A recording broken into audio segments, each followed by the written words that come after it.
मैदान जंग के बाद मुज़ाकरात की टेबल पर भी अमेरिका और इसराइल को शिकस्त। ईरान ने ऐसी बिसात बिछाई कि अमेरिका और इसराइल जो दहाइयों से एक दूसरे के दोस्त थे, अब एक दूसरे के ख़िलाफ़ होते जा रहे हैं, बल्कि एक दूसरे का गिरेबान पकड़ने वाले हैं। ईरान की इस चाल के बारे में अज़हर अली ख़ान से बात करते हैं। अज़हर भाई, कैसी बिसात बिछाई ईरान ने कि मुज़ाकरात की टेबल पर लाकर अमेरिका को भी मारा, इसराइल को भी मारा। अब अमेरिका और इसराइल जो दहाइयों से एक दूसरे के दोस्त थे, एक दूसरे का गिरेबान पकड़ने पर आ गए हैं। बिल्कुल ऐसे ही है आदिल भाई। असल में हुआ ये कि नेतन्याहू भागा भागा गया। उसने कहा डोनाल्ड ट्रंप से कि हम ईरान को तबाह कर देते हैं, 4 दिन की बात है और ये मेरी इंटेलिजेंस की रिपोर्ट है। जब डोनाल्ड ट्रंप को तमाम लोगों ने मना किया, जो उनके साथ थे, CIA ने भी मना किया, पेंटागन ने भी कहा कि नहीं जाएं इस जंग में, वो चले गए। और उन्होंने जब वो जंग को ख़रीद लिया एक तरह से, नेतन्याहू का जो भी वो बेचना चाहता था खौफ, जब वो ख़रीदा, तो उसके बाद जब इन्होंने ईरान पे हमला किया तो नेतन्याहू की साजिशें हर रोज़ खुलकर सामने आती रहीं। एक बात बहुत वाज़े तौर पे डोनाल्ड ट्रंप ने देखी कि नेतन्याहू अपने फ़ौजियों को भी बचा रहा है, अपने वसाइल को भी बचा रहा है, अपने नाम को बचा रहा है, ख़ुद पीछे रहता है और हमारी सारी चीज़ें झोंक रहा है उसमें। बिल्कुल, और हमें थप्पड़ पड़ते जा रहे हैं, हमारे तैयारे तबाह हो रहे हैं, हमारी मिलिट्री का पूरा बखी उधेड़ दिए हैं ईरान ने। और उसके बाद ख़ुद डोनाल्ड ट्रंप की कुर्सी के नीचे बम फटना शुरू हो गए हैं और उनको अपना इक़्तिदार बचाना मुश्किल हो गया है, उनका मकबूलियत का ग्राफ नीचे गिर गया है। तो उन्होंने फिर आहिस्ता आहिस्ता अपना लहजा तब्दील करना शुरू किया और ईरान उनको उस वक्त तक मारता गया जब तक वो अच्छी तरह गुस्से में नहीं आ गए। और उन्होंने नेतन्याहू को कहा कि तुम ऐसे करते हो, वैसे करते हो, डॉट डॉट लगा के गालियाँ दी और सारे मीडिया ने उसको कोट किया। और उसके बाद नेतन्याहू फिर भी नहीं सुधरा, वो लबनान में जाता रहा। ईरान मुसलसल लबनान के मामले को उठा के सामने रखता रहा और उसको सिर्फ अपनी बात पेश करनी थी, बार बार पेश करनी थी, बार बार पेश करनी थी। और उसके नतीजे में डोनाल्ड ट्रंप को समझ में आ गया कि लबनान में अगर कोई खूनरेज़ी कर रहा है तो वह नेतन्याहू है, और अमरीका और ईरान के अगर मुज़ाकरात कामयाब होने वाले हैं तो उस पर बार बार वार करता है। और अब तो पिछले 12 घंटे के दौरान तकरीबन दोनों ममालिक ने एक दूसरे के गिरेबान पकड़ लिए हैं। बिल्कुल ऐसा ही है। अब मामला ये हो गया है कि नेतन्याहू ने फ़ौजियों के सामने एक ख़िताब कर रहा था, तो उसने कहा कि हमें अमेरिका से जान छुड़ानी होगी, हमें अमरीकी असला नहीं चाहिए, हम अपनी फैक्ट्रीज़ को चलाएंगे, अब हम अमरीका पे हमें अपना दिफाई तौर पे इन्हिसार कम करना होगा। ये एक बहुत बड़ी और गैर मामूली डेवलपमेंट है। सबके सामने खड़े होकर, दुनिया के मीडिया के सामने खड़े होकर ये कहना कि हमें अमरीका की ज़रूरत नहीं है, हम चल सकते हैं इसके बगैर, हमें तुम पे इन्हिसार कम करना होगा। उसकी वजह 2 वजूहात हैं। एक तो ये कि अमेरिका उनको अब हो सकता है कि असलहा ना दे, उनकी चीज़ों को रिस्ट्रिक्ट करने जा रहा है, ये नेतन्याहू को पता है। और इसका मतलब ये है कि जब असलहा नहीं होगा तो वो जाके लबनान में, मशरिक़ वस्ता में, ईरान में जंग नहीं कर सकेगा। अब दोबारा जब उसने देखा है तो उसको अब अंदाज़ा हुआ है कि हम जो मुफ्त के टुकड़ों पे पल रहे थे, $3.8 अरब का उनसे असलहा ख़रीद रहे थे, 2028 तक हमारा मुआहदा था $10 अरब के, हमें असलहा मिलना था, अब वो सब अपने पैसों से करना पड़ेगा। इसीलिए उनकी दूरियां बढ़ती जा रही हैं। डोनाल्ड ट्रंप कह रहा है कि तुम अपने तैयारों को अपग्रेड नहीं करो, वो हमसे ख़रीदा करो। तो उसने कहा कि नहीं, हम अब अपने तैयारे खुद अपग्रेड करेंगे, 5th जनरेशन हम खुद बनाएंगे और उससे हो सकता है इससे अच्छी टेक्नोलॉजी भी ये भी एक बड़ी बात है इस सारी सूरत हाल में ना, कि डोनाल्ड ट्रंप को इस बात का भी गुस्सा है। जी ऐसा ही है। तो डोनाल्ड ट्रंप कहने लगे कि तुम ना हमसे असला लेते हो, ना तुम हमसे कुछ और कर रहे हो, तुम अपनी चीज़ें कर रहे हो, रास्ते जुदा करना शुरू कर रहे हो। तो उन्होंने सबसे पहला जो उन्होंने हमला किया वो ये किया कि उन्होंने पहले गालियाँ दी, उसको बातें सुनाई, उसके बाद JD वांस ने उनको बातें सुनाई, नेतन्याहू को बातें सुनाई। उसके बाद आहिस्ता आहिस्ता उसकी मकबूलियत कम होना शुरू हो गई इसराइल में नेतन्याहू की। और उसके बाद उन्होंने बैन गवेर, जो उनका बहुत ही अहम तरीन जो वीज़ा जारी नहीं किया, उसको वीज़ा ही नहीं दिया, आप रहने दो, हमारे मुल्क में ना आओ। हाँ ना आओ, और आके फिंगरप्रिंट्स जो खुद चल कर आओ, इन पर्सन पेश हो। तो उसने कहा कि ये तो मेरे साथ, यानी इसका मतलब है मेरी तजलील की जा रही है। और उसको अब पता चला कि बैन गवेर की तजलील दरअसल नेतन्याहू के मुंह पे थप्पड़ है, उसकी तजलील है।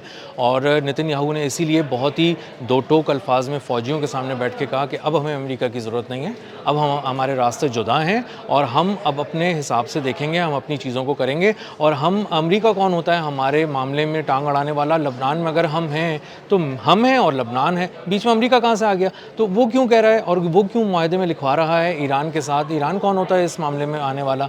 तो जो हम स्टेक होल्डर हैं लबनान के अंदर, हम जाके बात कर रहे हैं तो हमें करने दो, हम उसको तबाह कर रहे हैं, हमें करने दो, तुम कौन होते हो बीच में आने वाले? तो ये बात भी डोनाल्ड ट्रंप के दिल पे लगी है कि तुम कौन होते हो भाई, ये कब कर। अच्छा अगर भी हमेशा से अमेरिका की पुश्तनाही के साथ मशरिक़ वस्ता में बदमाशी करता रहा इसराइल, अब अगर वो अमेरिका से अलग होता है, امریکہ اس کا ساتھ نہیں دیتا اور وہ اپنے طور پہ مشرق وسطیٰ میں مختلف ممالک کے ساتھ جنگ لڑنے کی کوشش کرتا ہے، تو کیا مشرق وسطیٰ کے ممالک سے اب اس کو مارنی پڑے گی؟ بہت بری مار پڑے گی، اور اس حد تک مار پڑے گی کہ پچھلی بار تو یہ شاید امریکہ کی وجہ سے بچ گیا تھا، اس بار تو اس کا پورا چرغہ تیار ہوگا، اس کو پورا جلا کے بھسم کر دیں گے تمام ممالک۔ ایران پہ حملہ کرنے کی تو سکت تھی نہیں، اسی لیے یہ لے کر آئے تھے امریکہ کو۔ اکیلا اگر یہ جب امریکن شپس جب خطے میں پہنچ گئے اس کے بعد اس نے حملہ کیا، ہاں حملہ کیا، اور اس میں بھی انشور کیا کہ دوسری طرف سے ان کے طیارے آ بھی رہے ہیں کہ نہیں، تو اس کے بعد انہوں نے حملہ کیا، تو یہ کچھ بھی نہیں کر سکتا۔ لیکن مسئلہ یہ ہے کہ نتن یاہو کے پاس وقت بہت کم رہ گیا ہے، اصل سارا معاملہ یہ ہے، اور وہ اس کی مقبولیت گر چکی ہے، آگے الیکشنز آنے والے ہیں، کورٹس میں کیسز چل رہے ہیں اس کے، یہ سارے معاملات ہیں، اس کو جو کرنا ہے جلدی کرنا ہے۔ اسرائیل کو جلدی نہیں ہے، نتن یاہو کو بہت جلدی ہے، اور اسی وجہ سے اب سب چیخنا شروع ہو گئے ہیں کہ اب جس کے ہاتھ میں کمان ہے یہ تو لے جا کر پورے اسرائیل کو مروا دے گا، جو بڑی مشکل سے ایک زمین کے ٹکڑے پہ قبضہ کر کے اس کا نام اسرائیل رکھا ہے، یہ تو چاہتا ہے کہ وہ نقشے سے ہی مٹ جائے دنیا کے۔ تو اب سب چھوڑ کر پورا اسرائیل اور ایک یہودی جو دنیا میں آباد ہے وہ اس وقت نتن یاہو کو لگام ڈالنے کی کوششیں کر رہا ہے۔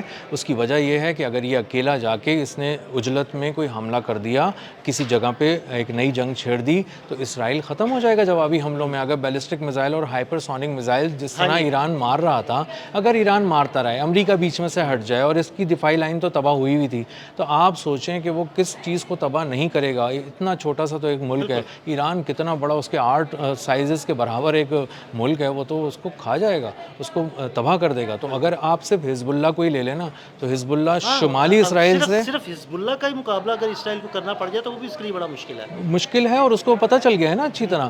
اگر حزب اللہ اپنے کروز میزائل سے پورے شمالی اسرائیل کو قبرستان بنا سکتا ہے، تباہ و برباد کر سکتا ہے، اور سینٹرل اسرائیل پہ بھی حملہ کر سکتا ہے، تو آپ تو حزب اللہ کی ایک چھوٹی سی تنظیم کو نہیں سنبھال پا رہے جو لبنان کے اندر آپریٹ کرتی ہے، اس کی جنگی حکمت عملیاں کسی فوج سے بھی زیادہ پرو ہو کر سامنے آئی ہیں۔ تو آپ جب اس کو نہیں سنبھال سکتے تو آپ ایران کو سنبھالنے کیا آئے ہیں؟ اور اگر اس معاملے میں 1-2 اور ملک شامل ہو گئے تو آپ اس سے اندازہ کریں عادل بھائی کہ کہاں کہاں مار پڑے گی۔ نتن یاہو تو خیر مارا جائے گا، ختم ہو جائے گا، لیکن وہ جو یہودیوں نے ایک دیش بسایا ہے، جو جنت تھی دنیا میں ان کی، وہ ساری جنت بھی جہنم بن جائے گی۔ لیکن یہودی تو اب سننے میں آ رہا ہے کہ کچھ جزائر خرید رہے ہیں یونان کے قریب، یا کچھ اور ممالک کی طرف جا رہے ہیں، تو کیا وہ یہاں سے اسرائیلی ریاست کو منتقل کرنے کا پلان بنا رہے ہیں؟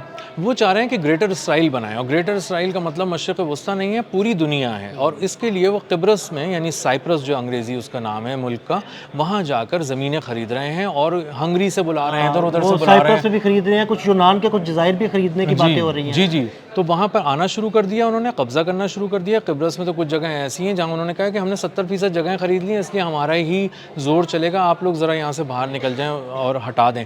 تو اندازہ ہو رہا ہے کہ ترکیہ کے بالکل قریب ایک قبرص میں ایک نیا دیش بسا رہے ہیں وہ لوگ، اور ان کا پلان یہی ہے کہ کسی طرح یورپ میں قدم رکھیں، وہاں پر آگے بڑھیں، اور آہستہ آہستہ اپنی معیشت، معاشرت اور اپنے قانون کو آہستہ آہستہ غیر محسوس انداز میں اس پورے خطے پہ لاگو کرنا شروع کریں۔ تو اگر نتن یاہو کا یہی معاملہ رہا تو یہ اتنا بڑا جو گریٹر اسرائیل کی ایک سازش تیار ہو رہی ہے، جس پہ بہت ہی باریک بینی سے کام ہو رہا ہے، یہ سب تباہ ہو جائے گا، اور اسی لیے یہودی نتن یاہو کے بہت خلاف ہیں، کیونکہ وہ اسرائیل اور آنے والا کسی طرح کا بھی جو یہودی آبادکاری کہیں ہو سکتی ہے اس کو بہت بری طرح نقصان پہنچا رہا ہے۔ بہت شکریہ اظہر بھائی، اظہر بھائی نے بڑی تفصیل کے ساتھ اس سارے معاملے پر روشنی ڈالی۔ مزید اپڈیٹس کے لیے میں فالو کرتے رہیں عدیل احمد اور اظہر علی خان کو اجازت دیجیے گا، اللہ حافظ۔